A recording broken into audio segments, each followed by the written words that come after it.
Story time audio ബുക്സിലേക്ക് എല്ലാവർക്കും സ്വാഗതം.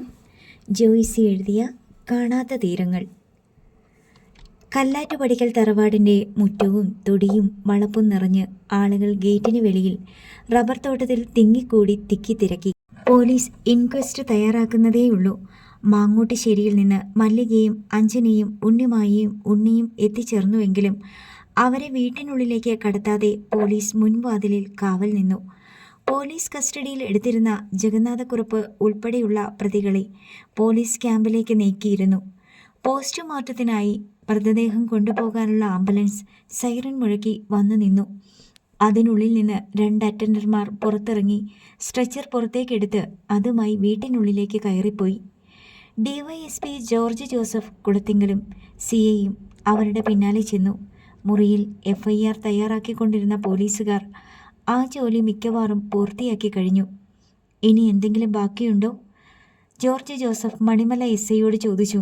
2-3 photo കൂടി എടുത്താൽ മതി സർ. ഫോട്ടോഗ്രാഫർ മുറിയിൽ തന്നെ നിൽപ്പുണ്ടായിരുന്നു. അതെല്ലാം ആദ്യം തന്നെ ചെയ്യണ്ടേ? ആവശ്യത്തിന് എടുത്തു കഴിഞ്ഞു. എന്നാലും ഒരു കരുതലിന്. ഫോട്ടോഗ്രാഫർ സൗകര്യപ്രദമായ ആംഗിളുകളിൽ വേഗം തന്നെ പടമെടുത്തു.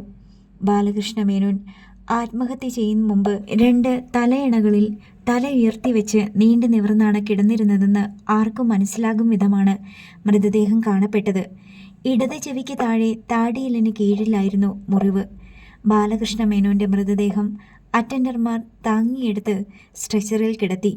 സ്ട്രെച്ചർ വീടിന്റെ മുൻവാതിലിന് നേർക്ക് ഉരുണ്ടു. ഹാളിലിരുന്ന് TV-യിലെ വാർത്ത കാണുകയാണ് അല്ലിമ. ബിന്ദാരയും വിശാഖും സ്കൂളിൽ പോയി. ശ്രീലക്ഷ്മി മകൾക്ക് കൂട്ടിരിക്കാനായി ലീവെടുത്തു. അല്ലിമ വീട്ടിൽ തനിച്ചാകാതിരിക്കാൻ ശ്രീലക്ഷ്മിയും രാജഗോപാലും ജാഗ്രത പുലർത്തിയിരുന്നു. എപ്പോഴാണ് ഏതു വിധത്തിലുള്ള ആക്രമണമാണ് ഉണ്ടാവുകയെന്നറിഞ്ഞുകൂടാ. ശ്രീലക്ഷ്മിയുടെ ദുസ്വപ്നങ്ങളിൽ ഗ്രനേഡുകൾ പൊട്ടുകയും ഉഗ്രവിഷമുള്ള സർപ്പങ്ങൾ ഫണം വിടർത്തി വിഷം ചീറ്റുകയും തോക്കുമായി മുഖം മൂടികൾ വീടിന് ചുറ്റും പതുങ്ങി നടക്കുകയും ചെയ്തു. എത്ര ശക്തമായി പൂട്ടിയിരുന്നാലും ശരി, ഏത് വാതിലാണോ ഓർക്കാപ്പുറത്ത് തകർന്നു വീഴുകയെന്ന് നിശ്ചയമില്ലാത്ത ഒരവസ്ഥ തങ്ങളുടെ വീടിന് ചുറ്റും നിലനിൽക്കുന്നുവെന്ന് അവർ 2 പേരും ഭയന്നു. നീ എന്തിനാ ഇതൊക്കെ കാണുന്നേ? ഇത് കാണുമ്പോൾ എന്തെങ്കിലും തൃപ്തിയോ മനസ്സമാധാനമോ കിട്ടുന്നുണ്ടോ? ശ്രീലക്ഷ്മി അല്ലിമയോട് ചോദിച്ചു. TV-യിൽ ഇപ്പോഴും ബ്രേക്കിംഗ് ന്യൂസാണ്. ബാലകൃഷ്ണ മേനോന്റെ ആത്മഹത്യ, വെടിയേറ്റ് മരിച്ചു കിടക്കുന്ന ചിത്രം, വീടിൻ്റെ ചിത്രം, പോലീസ് വാഹനങ്ങൾ, പോലീസുകാരുടെ നീക്കങ്ങളും നിർദ്ദേശങ്ങളും, വീടിൻ്റെ മുറ്റത്തും തൊടിയിലും തോട്ടത്തിലും തിക്കിത്തിരിയുന്ന ജനസഞ്ചയം. ആംബുലൻസ് വരുന്നു. സ്ട്രെച്ചറിൽ മൃതദേഹം പുറത്തേക്ക് കൊണ്ടുവരുന്നു. ബന്ധുക്കൾ സ്ട്രെച്ചറിനരികെ വന്ന് മൃതദേഹത്തിലേക്ക് നോക്കി വിതുമ്പുന്നു. അവരിൽ പലരെയും അല്ലിമ തിരിച്ചറിഞ്ഞു. തൻ്റെയും കൂടി ബന്ധുക്കളാണത്.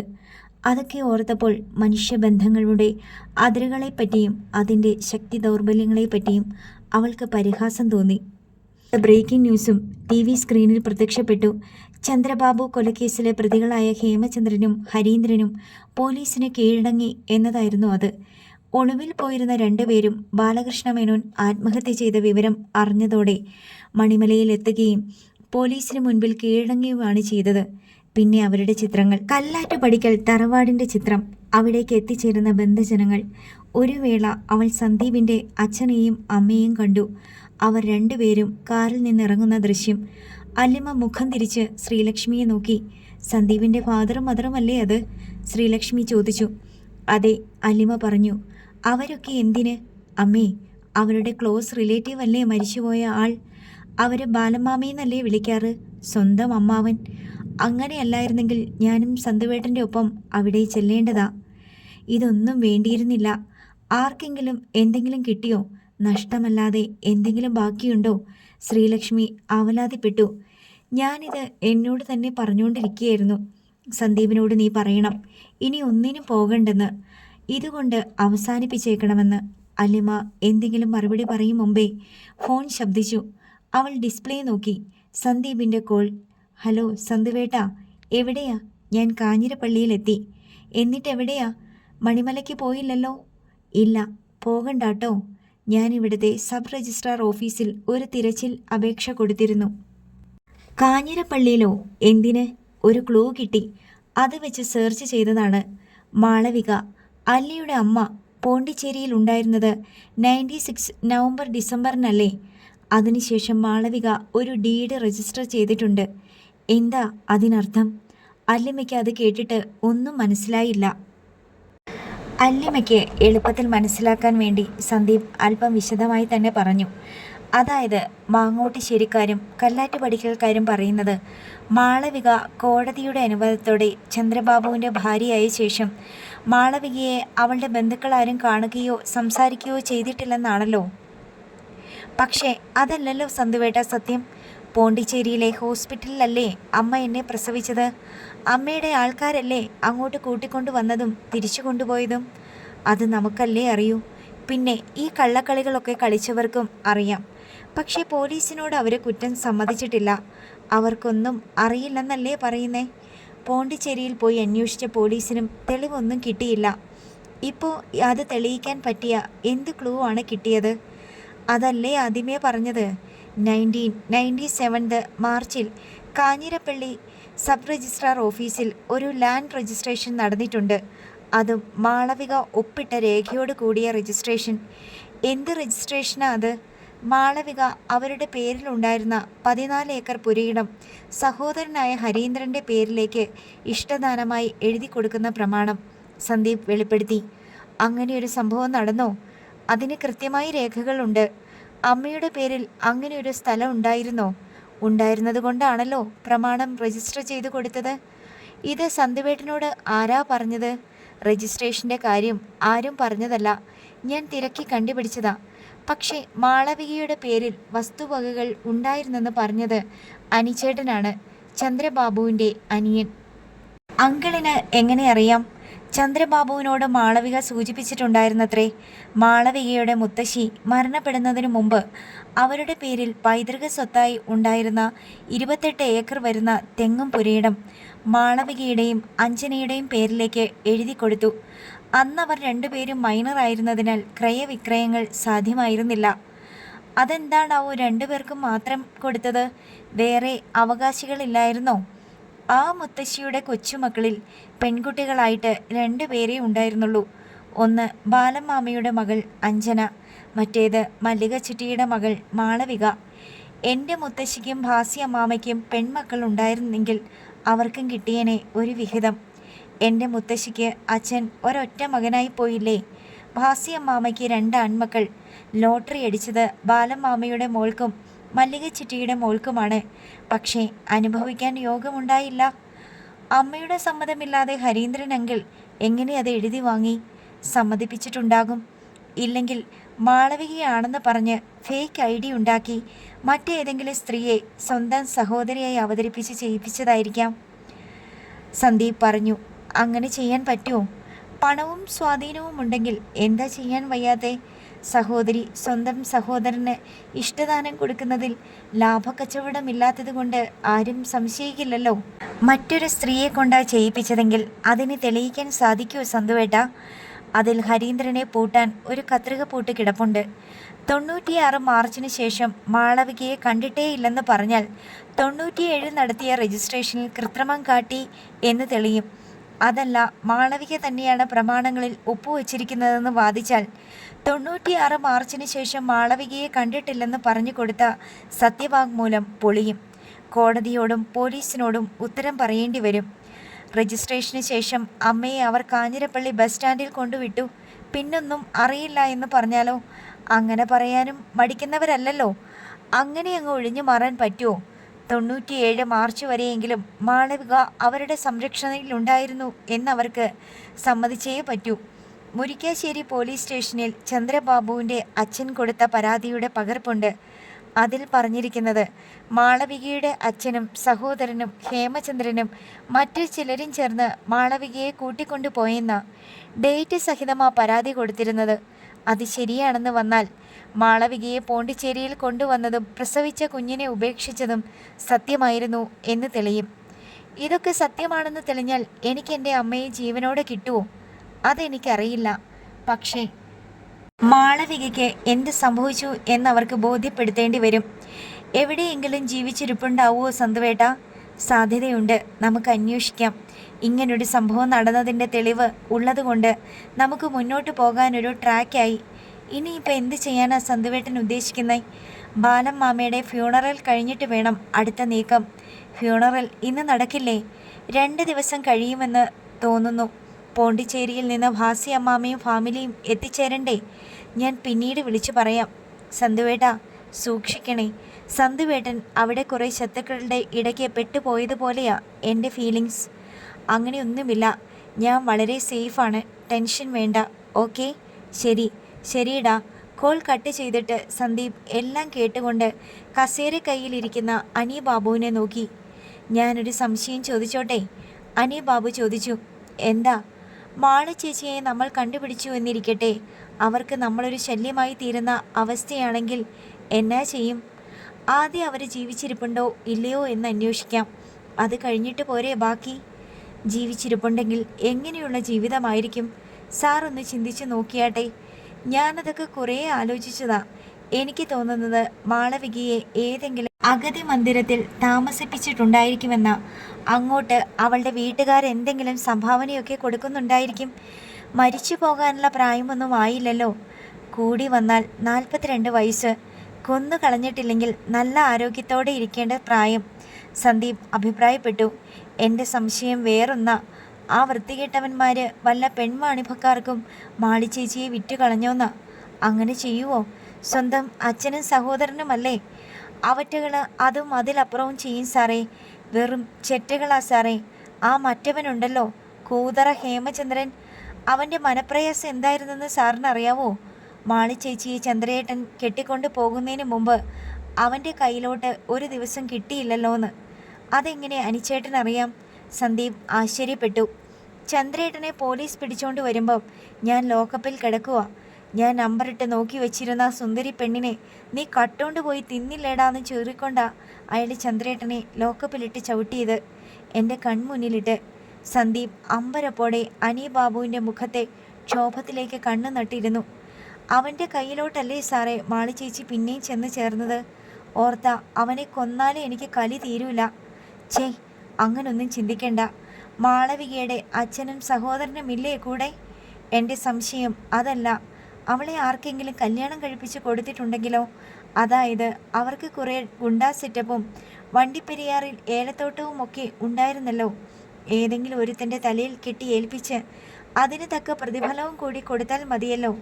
തമിഴനോ വരത്തനോ കൂലിയോ കൊള്ളാവുന്ന ആരെങ്കിലും മാളവികയുടെ സൗന്ദര്യം കണ്ട് ഇഷ്ടപ്പെട്ട് കൂടെ പൊറപ്പിക്കാൻ തയ്യാറായിട്ടുണ്ടെങ്കിൽ ഇപ്പോഴത്തെ അവസ്ഥ എന്തായിരിക്കാം? സാർ ഉദ്ദേശിച്ചത് കുടുംബവും മക്കളും ഒക്കെ ആയിട്ട് എവിടെയെങ്കിലും ജീവിക്കുകയാണെന്നാണോ? ഉണ്ടെന്ന് തീർച്ചയില്ല. എന്നാലും അതും നമ്മൾ ആലോചിക്കണം. അല്ലിമ എന്നൊരു മകളുണ്ടെന്ന് അറിഞ്ഞാൽ കലങ്ങിപ്പോകുന്ന ജീവിതം മാളവികയ്ക്ക് ഉണ്ടോ എന്ന് കൂടി നമ്മൾ നോക്കണം. ഇല്ല സാറേ, സാറിനറിയാഞ്ഞിട്ടാ. ഒരിക്കലും അങ്ങനെ ഉണ്ടാവത്തില്ല. അനി ബാബു നിഷേധാർത്ഥത്തിൽ തലയാട്ടിക്കൊണ്ടിരുന്നു. സന്ദീപിൻ്റെ ഫോണിലേക്ക് കോൾ വരുന്നുണ്ടായിരുന്നു. അച്ഛനാണ് വിളിക്കുന്നതെന്ന് കണ്ട് സന്ദീപ് അല്പം ഒന്ന് സംശയിച്ചിട്ടാണ് ഫോൺ എടുത്തത്. ഹലോ, നീ എവിടെയാ? ഞാൻ കാഞ്ഞിരപ്പള്ളിയിലുണ്ട്. അവിടെ എന്ത് ചെയ്യുന്നു? ഇവിടെ ചില കാര്യങ്ങളുണ്ടായിരുന്നു. ഇനിയും നിന്റെ അന്വേഷണം തീർന്നില്ലേ? ഇല്ലച്ചാ, ഇത്രയൊക്കെ വരുത്തി വെച്ചില്ലേ? ഇനി എന്താ? അച്ഛൻ്റെ സ്വരത്തിൽ അമർഷമുണ്ടെന്ന് സന്ദീപിന് മനസ്സിലായി. ഒരാളെ കൂടി കണ്ടു കിട്ടാനുണ്ട്, തിരഞ്ഞു പിടിക്കണം. അതാരാണ്? അച്ഛൻ്റെ മല്ലിക ചിറ്റിയുടെ മകൾ മാളവിക. അച്ഛൻ്റെ ഫസ്റ്റ് കസിനും കൂടിയല്ലേ മാളവിക? ആ സ്ത്രീ എവിടെ മറഞ്ഞെന്ന് ഇത്രയും കാലം നിങ്ങളാരും അന്വേഷിച്ചില്ലല്ലോ. സന്തു, ഇനിയെങ്കിലും നീ അതെല്ലാം നിർത്ത്. ഇപ്പോൾ തന്നെ നമ്മുടെ കുടുംബക്കാരെല്ലാം നിന്നോട് ദേഷ്യത്തിലാണ്. ബാലമ്മാമയുടെ മരണം എല്ലാവർക്കും വലിയ ഷോക്കായി. എന്നോടും കൂടി ചിലർ വെറുപ്പ് കാണിക്കുന്നു. ജയദേവൻ്റെ മകനല്ലേ, നമ്മുടെ കുടുംബത്തിൻ്റെ തായ്വേരല്ലേ അവൻ അറുത്ത് കളഞ്ഞത് എന്നൊക്കെ ചോദിക്കുന്നു. അച്ഛൻ നീതിമാനായ ഒരു ജഡ്ജിയല്ലേ? കുറ്റവാളികൾക്ക് ശിക്ഷ വിധിക്കുന്നയാൾ. നമ്മുടെ കുടുംബത്തിലെ ഒരാളുടെ കേസാണ് അച്ഛൻ്റെ മുന്നിൽ വരുന്നതെങ്കിൽ കുടുംബക്കാരനായതുകൊണ്ട് ശിക്ഷിക്കേണ്ട എന്ന് തീരുമാനിച്ച് വിട്ടയക്കുമോ? സന്ദീപ് ഉറച്ച മനസ്സോടെ ചെറുത്തുകൊണ്ട് ചോദിച്ചു. സന്തു, അങ്ങനെയല്ല ഇത്. നിന്റെ മുൻപിൽ ഒരു കേസുമില്ല. എല്ലാം കഴിഞ്ഞു. ബാലമാമയും പോയി. ബാക്കിയുള്ളവർക്ക് ജീവിക്കണ്ടേ? നീ വിട്ടുകള. നിന്റെ ജോലിയല്ലല്ലോ ഇത്. ശരി, ഞാൻ വിട്ടു. പക്ഷെ ഇതങ്ങനെ വിട്ടുകളയാൻ പറ്റാത്ത 2 പേർ വേറെയുണ്ട്. അല്ലിമയും അവളുടെ കൊച്ചച്ഛനും. അവരെ നീയല്ലേ മേയിച്ചോണ്ട് നടക്കുന്നത്? നീ അവരോട് പറയണം ഇവിടെ എല്ലാം അവസാനിപ്പിക്കണമെന്ന്. ഞാൻ പറഞ്ഞാൽ അലിമ അനുസരിച്ചേക്കും, പക്ഷേ ചന്ദ്രബാബുവിൻ്റെ അനുജൻ അതിന് തയ്യാറായില്ലെങ്കിലോ? പറയുന്നതിനിടയിൽ സന്ദീപ് അനിബാബുവിനെ നോക്കി. അയാൾ ശ്രദ്ധിച്ചു കേൾക്കുകയാണെന്ന് മനസ്സിലായി. നീ നിർബന്ധിച്ച് സമ്മതിപ്പിക്കണം, അതേ എനിക്ക് പറയാനുള്ളൂ. ബാലമ്മാമയുടെ ക്രിമേഷന് നീ വരുന്നുണ്ടോ? ഞാൻ വരണോ? നിന്നെ ഇവിടെ പലരും തിരക്കി, നീ വരില്ലേ എന്ന് ചോദിക്കുന്നു. അമർഷമുള്ളവരാണ്, അതുകൊണ്ട് നീ വരാതിരിക്കുന്നതാണ് നല്ലത്. ഞാൻ വരില്ലച്ചാ. ശരി, നാളെയാണ് ക്രീമേഷൻ.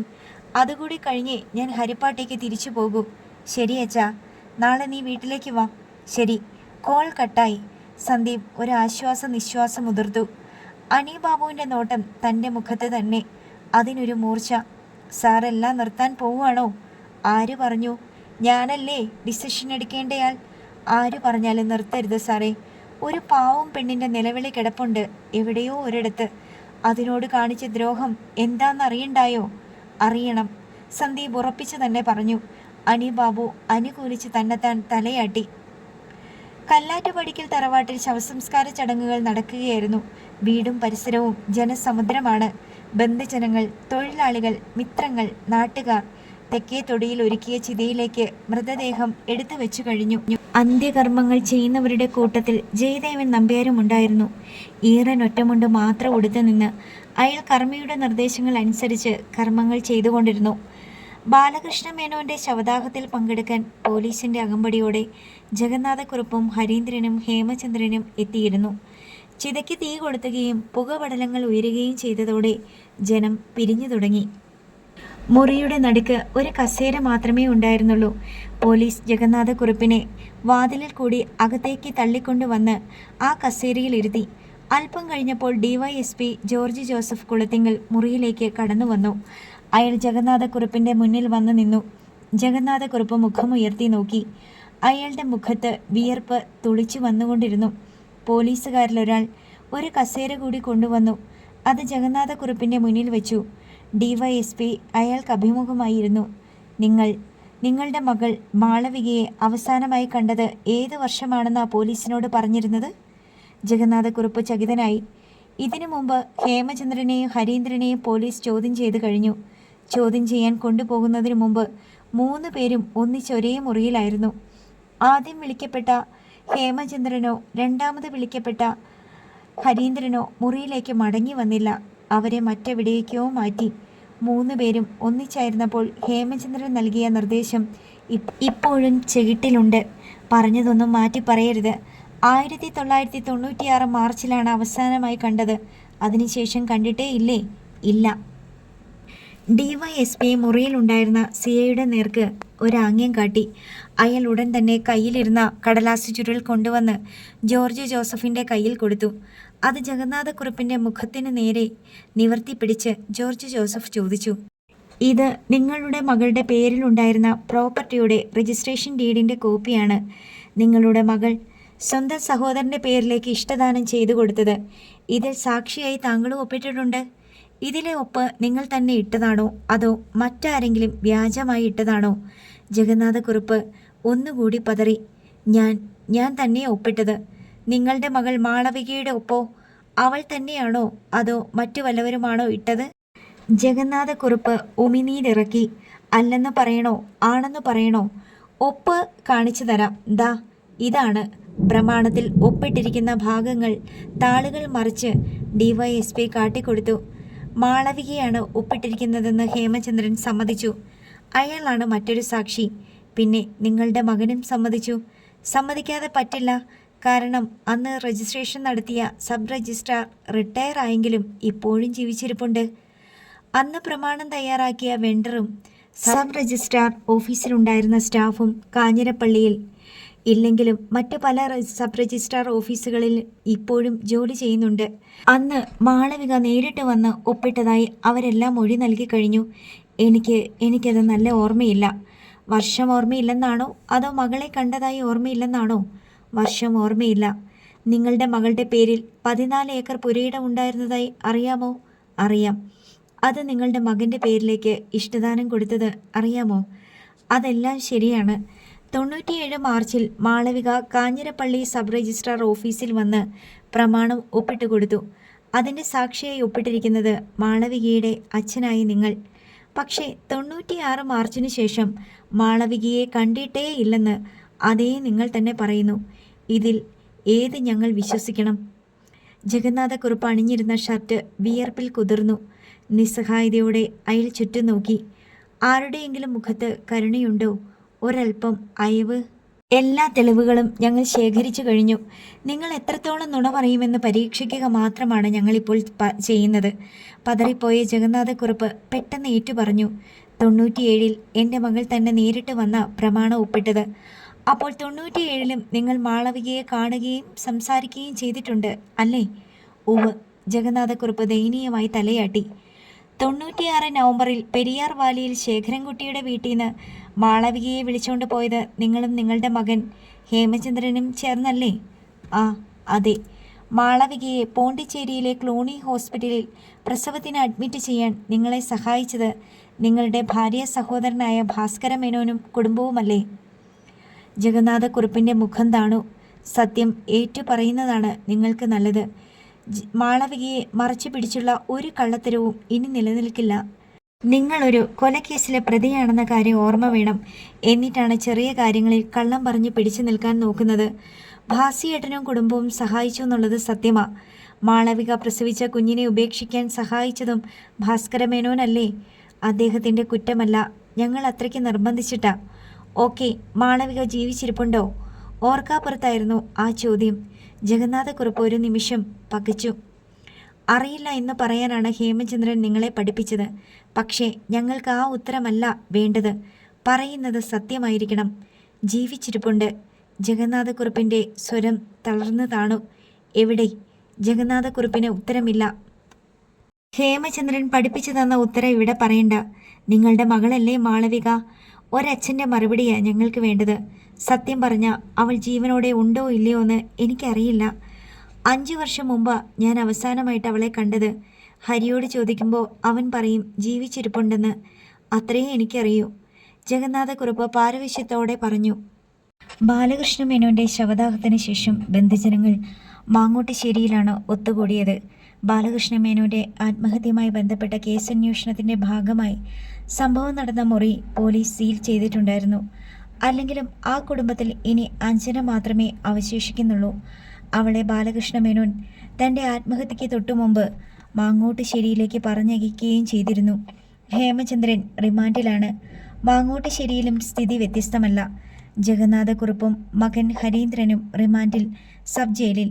ഉണ്ണിമായയെയും മകനെയും വിളിച്ചുകൊണ്ടുപോകാൻ ചിറക്കടവിൽ നിന്ന് ആങ്ങളമാർ എത്തിയെങ്കിലും മല്ലികയെ നോക്കാൻ ആരുമില്ലല്ലോ എന്ന ചിന്തയിൽ ഉണ്ണിമായ കൂടെ പോകാൻ കൂട്ടാക്കിയില്ല. മാത്രമല്ല, ഓർക്കാപ്പുറത്ത് അച്ഛൻ മരണപ്പെട്ടു പോയ അഞ്ജനയെ കൂടി ആശ്വസിപ്പിക്കേണ്ട ചുമതലയും ഉണ്ണിമായുടേതായിരുന്നു. പോണ്ടിച്ചേരിയിൽ നിന്നെത്തിയ ഭാസ്കര മേനോൻ സഹോദരിയെയും മരിച്ചുപോയ സഹോദരൻ്റെ മകളെയും ആശ്വസിപ്പിച്ചുകൊണ്ട് 2 ദിവസം മാങ്ങോട്ടുശ്ശേരിയിൽ തങ്ങി. കൂടെ മധുചന്ദ്രനും തങ്കവും ഉണ്ടായിരുന്നു. ശവസംസ്കാരം നടന്ന ദിവസം മല്ലിക ചിറ്റയെ കാണാൻ ജയദേവൻ നമ്പ്യാരും രാജശ്രീയും മാങ്ങോട്ടുശ്ശേരിയിൽ പോവുകയുണ്ടായി. അവിടെ വെച്ച് ബന്ധുക്കളിൽ ചിലർ ജയദേവൻ നമ്പ്യാരെ കുറ്റപ്പെടുത്തി സംസാരിച്ചു. സന്ദീപിൻ്റെ പേരും പറഞ്ഞായിരുന്നു അധിക്ഷേപം. തുടക്കം മുതൽ വിലക്കിയിട്ടും സന്ദീപ് സ്വന്തം കുടുംബത്തിന് എതിരായുള്ള അന്വേഷണം തുടർന്നു. തറവാടിൻ്റെ തായ്വേരറക്കുന്ന പണി സ്വന്തം മകൻ കൺമുന്നിൽ വെച്ച് ചെയ്തിട്ടും ജയദേവൻ അവനെ തടഞ്ഞില്ല. ഭാസി അമ്മാമയും ബാലമ്മാമയും നേരിട്ട് വന്ന് അപേക്ഷിച്ചിട്ടും അന്വേഷണത്തിൽ നിന്ന് പിന്മാറിയില്ല. പത്രത്തിൽ അന്വേഷണ പരമ്പര പ്രസിദ്ധീകരിച്ച് തറവാടിനെയും ബന്ധുജനങ്ങളെയും നാണം കെടുത്തി. സ്വന്തക്കാരെ പിടിച്ച് ജയിലിലാക്കാൻ വേണ്ടി പോലീസിന് എല്ലാ സഹായവും ചെയ്തു കൊടുത്തു. ഇതൊക്കെയായിരുന്നു ജയദേവൻ്റെയും സന്ദീപിൻ്റെയും പേരിൽ ആരോപിക്കപ്പെട്ട കുറ്റങ്ങൾ. ഈ സമയത്ത് ഇതേപ്പറ്റി ഒരു വാക്കുപോലും ഞാൻ പറയുന്നില്ല എന്ന് പറഞ്ഞ് ജയദേവൻ രംഗത്ത് നിന്ന് ഒഴിഞ്ഞു മാറി. അധികം വൈകാതെ ഹരിപ്പാട്ടേക്ക് തിരിച്ചു പോവുകയും ചെയ്തു. സഞ്ചയനത്തിൻ്റെ തീയതി കൂടി നിശ്ചയിച്ച ശേഷം ഭാസ്കര മേനോനും തങ്കവും മധുചന്ദ്രനും പോണ്ടിച്ചേരിയിലേക്ക് മടങ്ങാനൊരുങ്ങി. സഞ്ചയനം കഴിഞ്ഞിട്ട് പോയാൽ മതിയെന്ന് മല്ലിക കുറേ നിർബന്ധിച്ചു. കൂടുതൽ വൈകാതെ സ്ഥലം വിടുന്നതായിരിക്കും ഉചിതമെന്ന് മറ്റു ബന്ധുക്കൾ അഭിപ്രായപ്പെട്ടു. ചന്ദ്രബാബുവിൻ്റെ കൊലക്കേസ് പോലീസ് അന്വേഷിക്കുകയാണ്. അതിൻ്റെ ഭാഗമായി മാളവികയെ പറ്റിയും അന്വേഷണമുണ്ടാകാൻ സാധ്യതയുണ്ട്.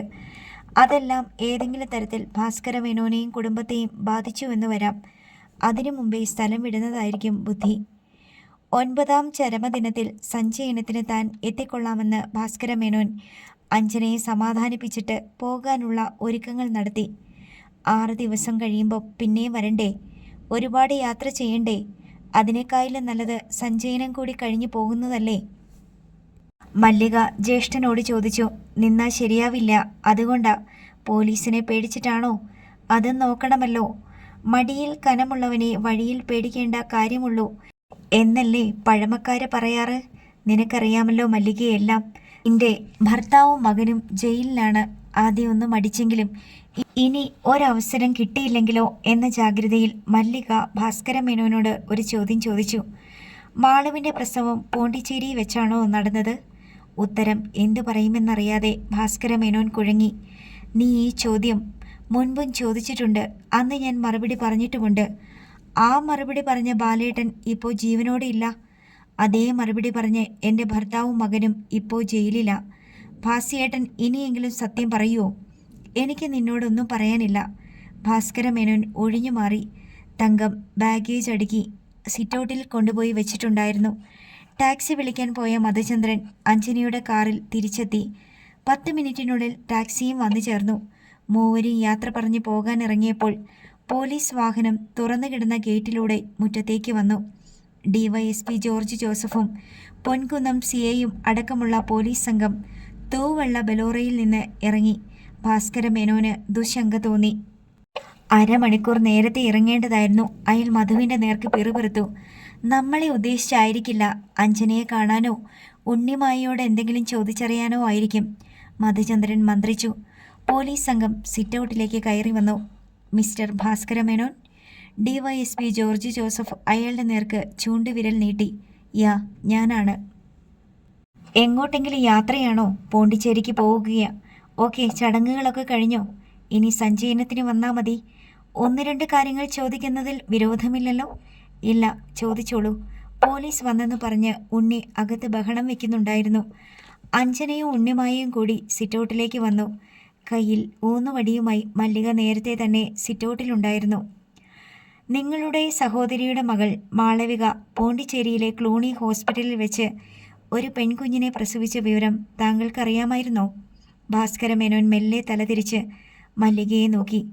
മല്ലിക കാത് കൂർപ്പിച്ച് നിൽക്കുകയാണ്. അയാൾ തങ്കത്തെയും ഉണ്ണിമായയെയും നോക്കി. എന്താ മറുപടി പറയാൻ താമസം? അങ്ങനെ ഒരു സംഭവം നടന്നതായിട്ട് ഞാൻ ഓർക്കുന്നില്ല. അങ്ങനെ ഒരു സംഭവം നടന്നിട്ടുണ്ട്. അത് താങ്കൾക്ക് അറിയാമോ എന്നാണ് ചോദിച്ചത്. എനിക്ക് കുറേ കാലമായിട്ട് നല്ല ഓർമ്മയില്ല. പല കാര്യങ്ങളും മറന്നുപോയി. അൽഷിമേഴ്സ് ആരംഭിച്ചിട്ടുണ്ട്. അൽഷിമേഴ്സ് പുതിയ കാര്യങ്ങളെയാണ് മറവിയിലാക്കുന്നത്. പഴയ സംഭവങ്ങൾ ഓർമ്മയിൽ നിൽക്കും. എനിക്ക് ഓർമ്മ വരുന്നില്ല. പ്രായം 80 കഴിഞ്ഞു. ഓക്കെ. ഡിവൈഎസ്പി മധുചന്ദ്രൻ്റെ നേർക്ക് തിരിഞ്ഞു. താങ്കൾക്ക് അത്ര പ്രായമില്ലല്ലോ. ഞാൻ പറഞ്ഞ സംഭവം ഓർമ്മയുണ്ടോ? ഭാസ്കര മേനോൻ്റെ മകനല്ലേ? അതെ. മധുചന്ദ്രൻ തലയാട്ടി. താങ്കളുടെ ഭാര്യയുടെ പേര് സിന്ധുജ എന്നല്ലേ? അതെ. ആ പേരിലാണ് ക്ലൂണി ഹോസ്പിറ്റലിൽ മാളവികയെ അഡ്മിറ്റ് ചെയ്തത്. അഡ്രസ് കൊടുത്തതും താങ്കളുടെ ഫാമിലിയുടെ തന്നെ. മറ്റാരെങ്കിലും ഞങ്ങളറിയാതെ? മധുചന്ദ്രൻ തപ്പിത്തടഞ്ഞു പറഞ്ഞു.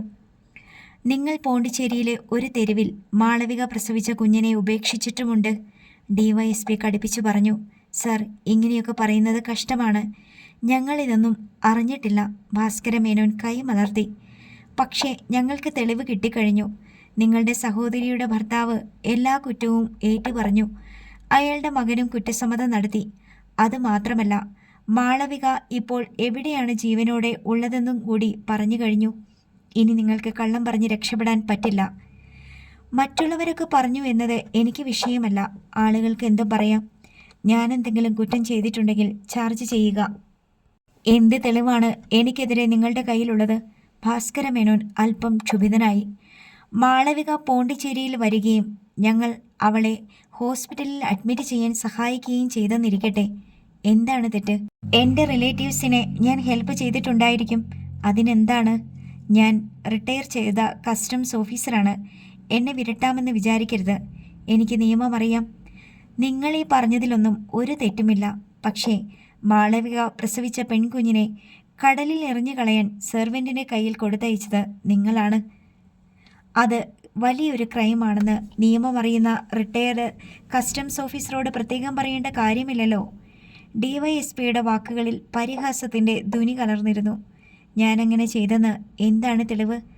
തെളിവെല്ലാം കോടതിയിലല്ലേ ഹാജരാക്കേണ്ടത്, ക്രിമിനൽസിൻ്റെ മുന്നിലല്ലല്ലോ. എന്നാൽ നിങ്ങൾ കോടതിയിലേക്ക് വാ. അതിനു മുമ്പ് ഞങ്ങളുടെ ചില പ്രൊസീജിയേഴ്സ് ഉണ്ട്. നിങ്ങളെ 3 പേരെയും കസ്റ്റഡിയിലെടുക്കുകയാണ്. ഇന്ന് ഉച്ച കഴിഞ്ഞ് ഞങ്ങൾക്ക് മദ്രാസ് ഫ്ലൈറ്റിൽ പോകേണ്ടതാണ്. ടിക്കറ്റെല്ലാം ബുക്ക് ചെയ്ത് കഴിഞ്ഞു. സോറി, അത് ക്യാൻസൽ ചെയ്തേക്കൂ. ഇന്ന് നിങ്ങൾ പോലീസ് കസ്റ്റഡിയിലായിരിക്കും.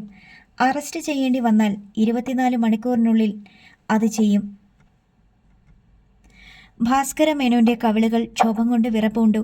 വെറും സംശയത്തിൻ്റെ പേരിൽ ഞങ്ങളോടിങ്ങനെ അട്രോസിറ്റി കാട്ടിയാൽ നിങ്ങളതിന് കനത്ത വില കൊടുക്കേണ്ടി വരും.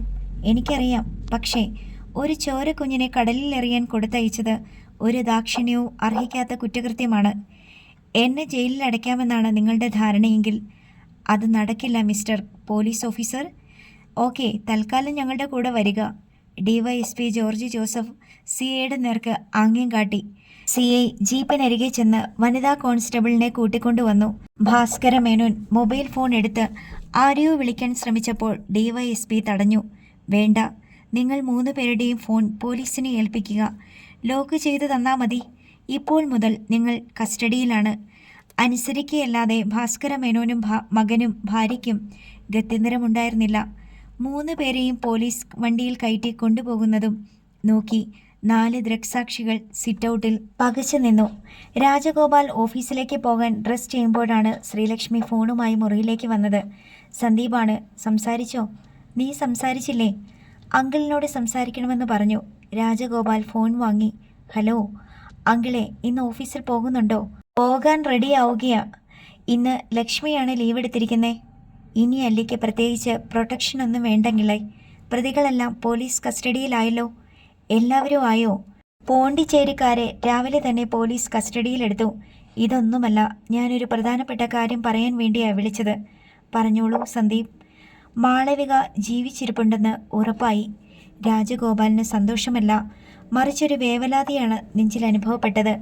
മുൻപേ തന്നെ സംശയം ഉണ്ടായിരുന്നല്ലോ. എവിടെയാണ്? ഇപ്പോൾ കിളിമാനൂരാണുള്ളത്. എന്താണ് അവസ്ഥ? പറയാം. ആരെങ്കിലും അടുത്തുണ്ടോ? ഇല്ല, ലക്ഷ്മി ഫോൺ തന്നിട്ട് പോയി. മെൻ്റൽ ഹോസ്പിറ്റലിലാണെന്നാണ് പോലീസിന് കിട്ടിയ അറിവ്. ഡീറ്റെയിൽസ് ഒന്നും ഇല്ലേ? അങ്കിളെ, വല്ലാത്തൊരു സ്റ്റോറിയാ. പോണ്ടിച്ചേരിയിൽ നിന്ന് 96 ഡിസംബറിൽ അവർ മധുരയ്ക്ക് കൊണ്ടുവന്നു. അവിടെ തങ്കമാൻറ്റിയുടെ ഒരു സിസ്റ്റർ ഫാമിലിയായി താമസിക്കുന്നുണ്ടായിരുന്നു. അക്കാലത്ത് തന്നെ മാളവിക ചില മാനസിക അസ്വസ്ഥതകൾ പ്രകടിപ്പിക്കുമായിരുന്നു അത്രേ. കുഞ്ഞിനെ തിരക്കി രാത്രിയിലൊക്കെ വീട് വിട്ടിറങ്ങി പോകുമായിരുന്നു. 97 മാർച്ചിൽ അവർ അതീവ രഹസ്യമായി മാളവികയെ കാഞ്ഞിരപ്പള്ളിക്ക് കൊണ്ടുവന്നു. കുഞ്ഞിനെ ഓർഫണേജിൽ വളർത്താൻ ഏൽപ്പിച്ചു എന്നാണ് മാളവികയെ ധരിപ്പിച്ചിരുന്നത്. പേരിലുള്ള 14 ഏക്കർ തോട്ടം ഹരീന്ദ്രന് എഴുതി കൊടുത്താൽ കുഞ്ഞിനെയും കൂട്ടി പെരിയാർ വാലിയിൽ എത്തിക്കാം എന്നായിരുന്നു വാഗ്ദാനം. നല്ല ഒന്നാന്തരം അച്ഛനും കൂടപ്പിറപ്പും. രാജഗോപാൽ പിറുപിറുത്തു. കാര്യം കഴിഞ്ഞപ്പോൾ മാളവികയെ രഹസ്യമായി മാങ്കുളത്തേക്ക് കടത്തി. അവിടെ ഹേമചന്ദ്രൻ്റെ കസിൻ്റെ വീടുണ്ടായിരുന്നു. കക്ഷി പ്ലാന്ററാണ്. അവിടെ ഫാം ഹൗസും ജോലിക്കാരുമൊക്കെയുണ്ട്. 2 വർഷത്തിനുള്ളിൽ മാളവിക തൊടുപുഴയിലെ ജീവജ്യോതി മെൻ്റൽ അസൈലത്തിൽ അഡ്മിറ്റ് ചെയ്യപ്പെട്ടു. മാനസിക രോഗ ചികിത്സയും അഡിക്ഷൻ തെറാപ്പിയും റീഹാബിലിറ്റേഷനുമെല്ലാമുള്ള ഒരു ഹോസ്പിറ്റൽ. 8 വർഷം മാളവിക ജീവജ്യോതിയിലുണ്ടായിരുന്നു. പിന്നീട് അവിടുന്ന് തിരുവല്ലയിലേക്ക് കൊണ്ടുപോയി. അവിടെ ഒരു സ്വകാര്യ മെൻ്റൽ സാനിറ്റോറിയത്തിൽ അടച്ചു. 6 വർഷം അവിടെ. ഇതെങ്ങനെ രഹസ്യമായിട്ട് ചെയ്യും? രോഗിയാണെങ്കിലും ഒരു ഐഡൻറ്റിറ്റി വേണ്ടേ? ഹോസ്പിറ്റൽ നടത്തുന്നവർക്ക് ഒരു ഉത്തരവാദിത്വവുമില്ലേ? രാജഗോപാൽ അമർഷം കൊണ്ടു. സ്വന്തം അച്ഛനും സഹോദരനുമല്ലേ, ആരെ സംശയിക്കാൻ? കൂടെ ഡിവൈഎസ്പി റാങ്കിലുള്ള ബന്ധുവും. 5 വർഷം മുമ്പാണ് കിളിമാനൂരിലേക്ക് മാറ്റിയത്. ആ വിവരം മാളവികയുടെ സ്വന്തം അച്ഛനിൽ നിന്ന് പോലും മറച്ചുവെച്ചു. എവിടേക്കോ മാറ്റി എന്ന് മാത്രമേ അറിയിച്ചുള്ളൂ. എവിടെയാണെന്ന് പറഞ്ഞില്ല. ഇതെല്ലാം ഹരീന്ദ്രൻ തന്നെ പോലീസിൻ്റെ അടുത്ത് സമ്മതിച്ചു. പല ഹോസ്പിറ്റലുകളിൽ മാറി മാറി ചികിത്സിച്ചിട്ടും ഫലമൊന്നും ഉണ്ടായില്ലേ? ഫലം ആർക്കു വേണം? രോഗം ഭേദപ്പെടുത്താനല്ലല്ലോ അങ്കിളെ. സമൂഹത്തിൻ്റെ ദൃഷ്ടിയിൽ പെടരുത്. അതിനു പറ്റിയ സ്ഥലം അവർ തിരഞ്ഞു പിടിച്ചു. സന്ദീപ് പറഞ്ഞു നിർത്തി. ഇതിപ്പോ എങ്ങനെ അല്ലിമോളോട് പറയും? അവൾ ഇതെങ്ങനെ? രാജഗോപാൽ പൂർത്തിയാക്കാതെ നിർത്തി. പറയാതെ പറ്റില്ലല്ലോ അങ്കിൾ. ന്യൂസ് വരും. നാളെ പത്രങ്ങളിലും ടി വിയിലും. ഒരു സൂചന മാത്രം കൊടുക്കാമല്ലേ? തൽക്കാലം അത്രയും മതി. അല്ലിയെ കൂട്ടിക്കൊണ്ട് അങ്കിൾ കിളിമാനൂരിലേക്ക് വരുമോ? അവളെ കൊണ്ടുവരണോ? അതും ഭ്രാന്താശുപത്രിയിലൊക്കെ കാണണമെന്ന് അവൾക്ക് ആഗ്രഹമുണ്ടെങ്കിൽ അതല്ലാതെ വേറെ മാർഗമില്ലല്ലോ. ഹോസ്പിറ്റലിൽ നിന്ന് കൊണ്ടുവരുമ്പോൾ കാണാമെന്ന് പറയാം. അതൊന്നും ഈസിയല്ല അങ്കിൾ. മാളവികയെ ഹോസ്പിറ്റലിൽ നിന്ന് മാറ്റണമെങ്കിൽ കുറച്ച് നൂലാമാലകളില്ലേ?